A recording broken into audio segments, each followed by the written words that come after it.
বিশ্বব্যাংকের এক প্রতিবেদনে উল্লেখ করা হয়েছে, ঢাকায় বাতাসে সূক্ষ্ম কণা PM2.5 এর মাত্রা বিশ্ব স্বাস্থ্য সংস্থার নির্ধারিত মাত্রার থেকেও 150 গুণ বেশি, যা দিনে প্রায় 2টি সিগারেট খাওয়ার সমান ক্ষতিকর।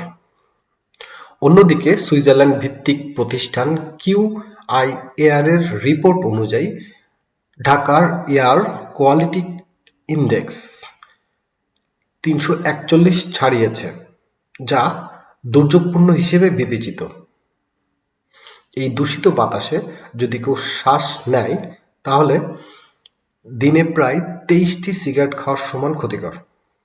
তাহলে আমরা বলতে পারি ঢাকায় বসবাসকারী নারী পুরুষ সবাই দিনে 2 থেকে 23টি সিগারেট খাচ্ছে। কিছুদিন আগে পাবলিক প্লেসে দুজন নারী ধূমপায়ীকে তারাবি পড়তে যাওয়া লোকজন হেনস্থা করে। এর প্রেক্ষিতে স্বরাষ্ট্র উপদেষ্টা সাংবাদিকদের জানিয়েছেন, পাবলিক প্লেসে ধূমপান করা নারী পুরুষের জন্য সমান অপরাধ। যদিও এই অপরাধে কোনো পুরুষ দণ্ডিত হয়েছে কিনা আমার জানা নেই।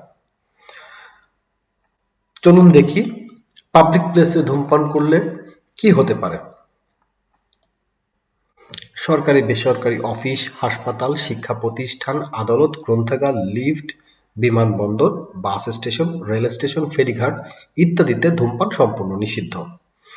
গণপরিবহন, বাস, ট্রেন, লঞ্চ, বিমান এবং গণপরিসরে, পার্ক, খেলার মাঠ এবং বাজারে ধূমপান দণ্ডনীয় অপরাধ।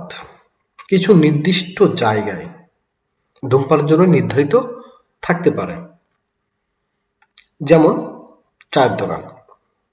পাবলিক প্লেসে ধূমপান করলে 300 টাকা পর্যন্ত জরিমানা হতে পারে। আইন প্রয়োগের জন্য পুলিশ, ম্যাজিস্ট্রেট, পরিবেশ অধিদপ্তর ও স্বাস্থ্য অধিদপ্তর নির্ধারিত সংস্থা হিসেবে কাজ করবে। আমাদের মধ্যে কতজন এই বিধিনিষেধ মেনে চলছে, বা প্রশাসন এই ব্যাপারে কতটুকু তৎপর? উল্লেখিত ঘটনা সম্পর্কে কোনো মন্তব্য করব না, শুধু বলবো রোজার মাস, সংযমের মাস, আমরা সংযমী হই। ধন্যবাদ।